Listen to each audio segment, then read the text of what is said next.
As you visit the park's historical exhibits today, you'll learn how Dayton, Ohio has helped to shape the world.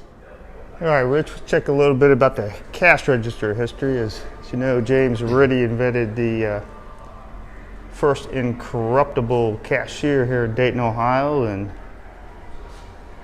John Patterson ended up taking over and creating the National Cash Register. And here's just a bit of the collection we got here. Look at all these. There's some beautiful cash registers here. Yeah, these cash registers are worth more than the money that was in them now. Yeah.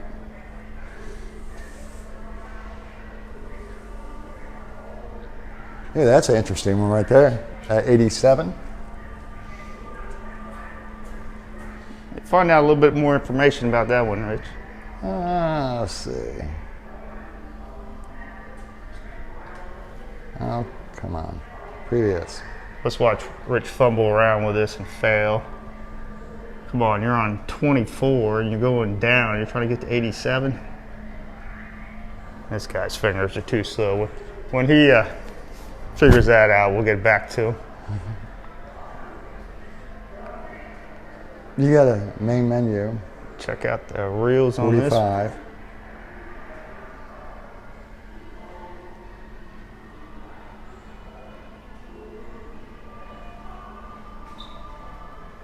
All right, here we go. Uh-oh, Rich finally found some. What do you got, Rich? Finally figured it out. Okay, what's the info?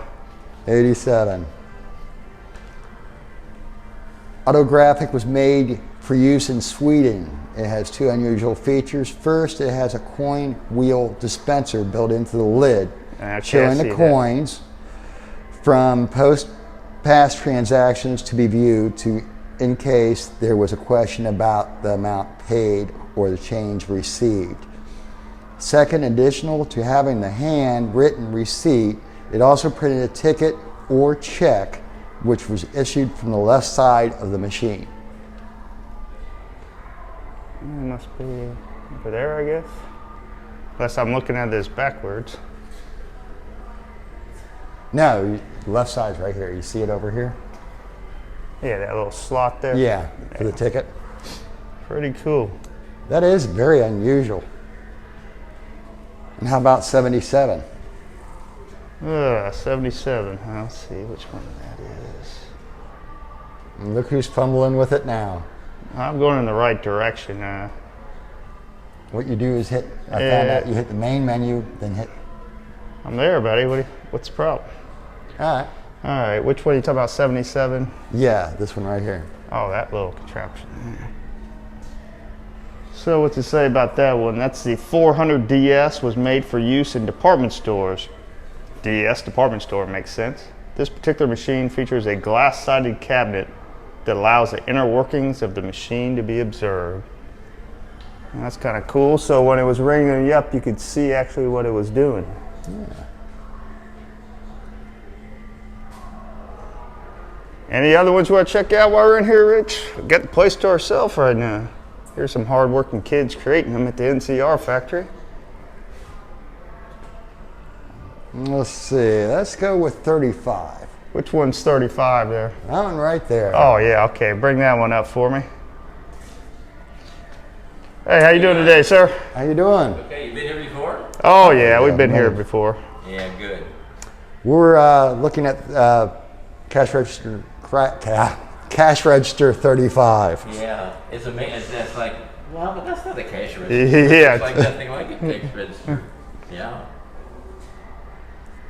What to say about it there, Rich? This register features a clock pattern in the middle of the face where a clock or,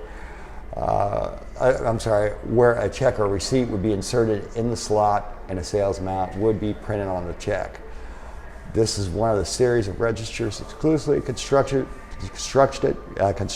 for and exhibited at the 1893 World's Fair in Chicago. Wow. So what, they put the check right in there, and that's when they would. Is that what you're saying? It sounds like it. Check printed in the middle of the face. Yeah, looks like you stick the check right in there, then. Oh, then they can print it. Yeah. Yeah. Cool. Cool. There's another interesting one. 43. There was some of these, of course, they were shipped all over the world.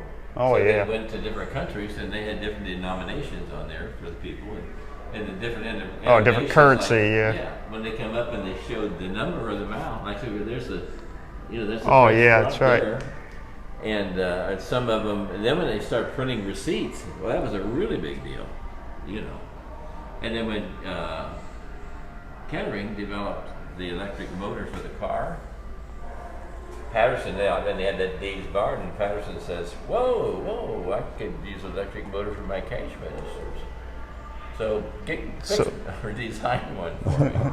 And so they came out with those, and some of them still had the hand crank, which was pretty cool. If the electric came in, they could still operate it. Right. Just like an old hand crank on a car then. Huh? Yeah.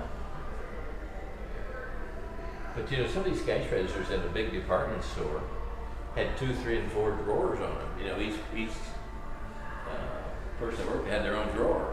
Oh, okay. And they'd have to tally their money out of there. So.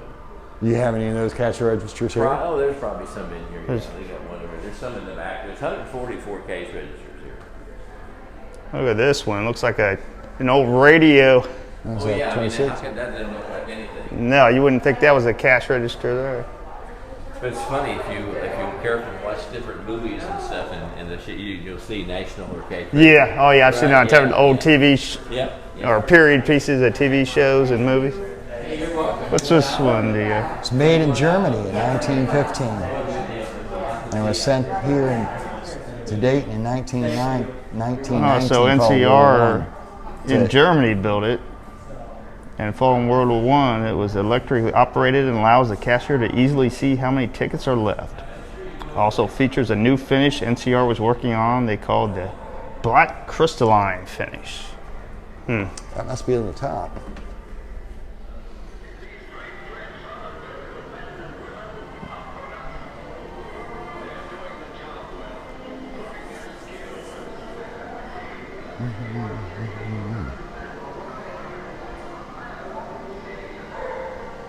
We have the last Frigidaire refrigerator that come off the assembly line, and here is all the signatures of the people who worked on it, who worked at assembly line, including D.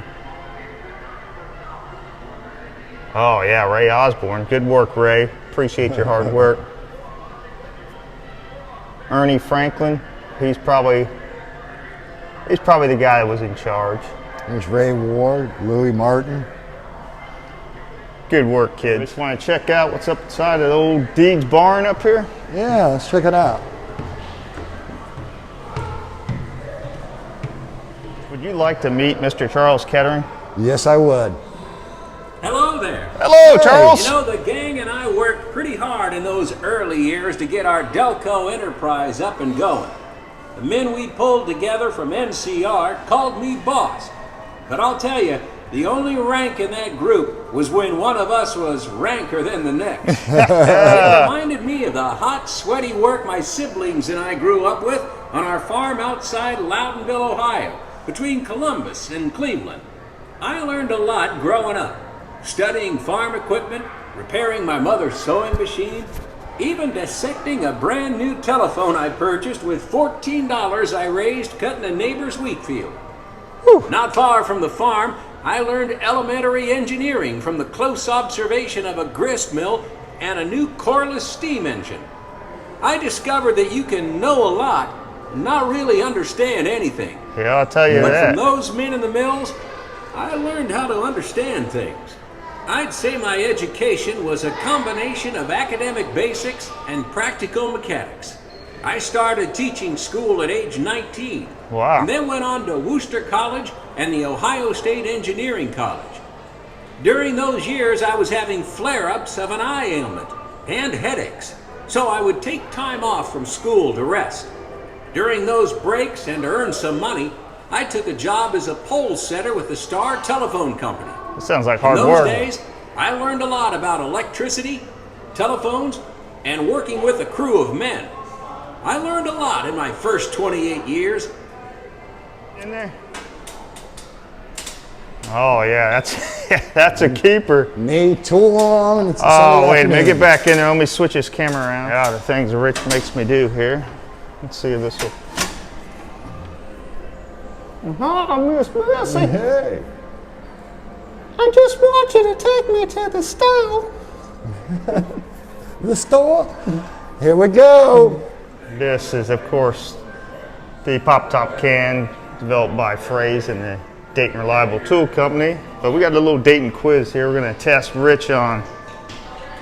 All right. All right. Martha Frey's wife contributed $800 toward the startup of Dayton Reliable Tool, money she had earned working as secretary before their marriage. What dividend did Mr. Frey's give his wife for her investment? Good Lord, I have no idea. $1. What do you guess? Yeah, $1. Ooh, Pontiac convertible. Okay, well, we were off by a little bit. According to the legend, Mr. Frey's had a cup of coffee at his favorite local restaurant, which kept him awake the night he had his major breakthrough in solving the design challenges. What local restaurant served Mr. Frey's dinner and that famous cup of coffee? The Corner Cafe. I guess the Pine Club. Ooh, you come got on. it. Don't steal my thunder. The Pine Club. Good steaks there, by the way. In the early years, DRT quickly evolved into the elite ranks of high-precision tooling manufacturing in the United States, working on atomic energy programs and projects with NASA. DRT made components for the oxygen valve sensors used on the Atlas missiles. What Ohio astronaut first orbited the globe, oh this is easy, in the Mercury spacecraft, which was launched into space by the Atlas missile, I'm sorry. It's Armstrong, isn't it? Neil Armstrong? No, he went to the moon first, come on, orbit. Oh, he was our senator, John Glenn. Yeah, we'll give you a F on that one, Rich. Oh, come on. You were way off. Are the mathematical concepts, geometry, calculus, trigonometry, employed by Mr. Frey's to solve the design challenges of developing the easy open, the same math still used today? This is a yes or no for you. I say yes. Hey! Rich got one right. All right, Mr. I'm sorry, kids. Mr. Frey's received many awards and accolades for his inventions of the integral rivet, which was a means of attaching a tab to the end to a can end, the basis of the easy open and design. What was Mr. Frey's most prestigious award? I think he became a Weebelo in the Cub Scouts. I'm thinking Eagle. Yeah. Eagle. What did he get? He Distinguished Alumnus Award by the General Motors Institute of Alumni Association. Okay, I never heard of that. That's right. Interesting facts about the You have to go? Yeah, I gotta go. All right, I'll give you a little bit of privacy, but Yeah, it's blocked off. what the? Oh, That's come kind on. of interesting. It needs to be cleaned. You say it needs to be clean? Oh, yeah. Stanley Steamer. What is this? A turn of the century commode.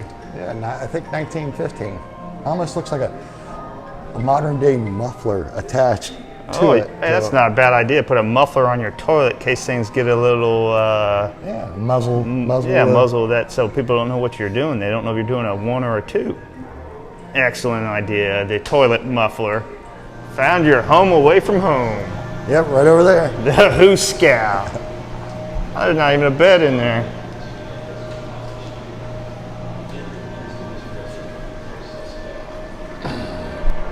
You feel at home there? A little cramped. I miss my bed though. We got any famous Dayton criminals behind you there? Al Brady. Al Bundy. Al Brady. What did Dolores Brady- Delaney. What did Brady do here? He was a killer. So Oh, he made Dillinger look like a piker. yeah. Let's see, robbed a jewelry store in downtown Dayton in April 1936. Made off from $75K in gems. Wow, inflation, that's $1.4 million today. He was killed in a gun battle with the FBI. Who's the lady there? Who's the lovely young lady? Dolores Delaney. She's the gangster female companion. Oh, she was with Al Carpus. Yeah, Yep. okay, I'm familiar with him.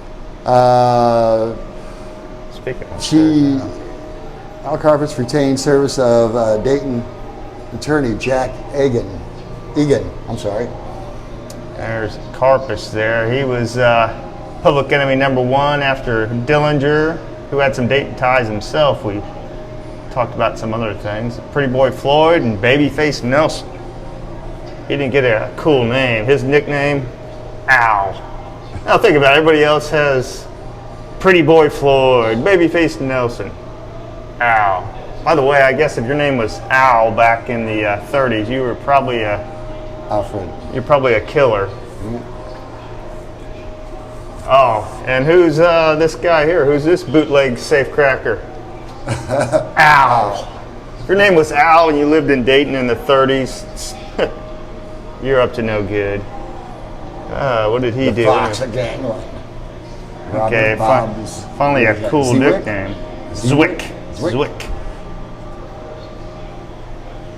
Remember this little piece we covered in another video. Oh, public enemy #1, John Dillinger. Yeah, first bank robbery in nearby New Carlisle, Ohio. But guess what? Dayton police got him. I covered in another video. The old Cheez-It canister and the Edgemont crackers, which, if you remember from the other video, Cheez-Its were actually developed in Dayton, Ohio. Green and Green Company.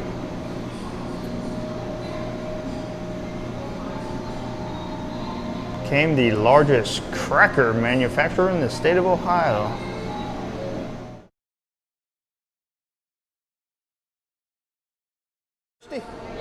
Yeah. Let's go to the speakeasy. Oh, all right, cool. You know the password?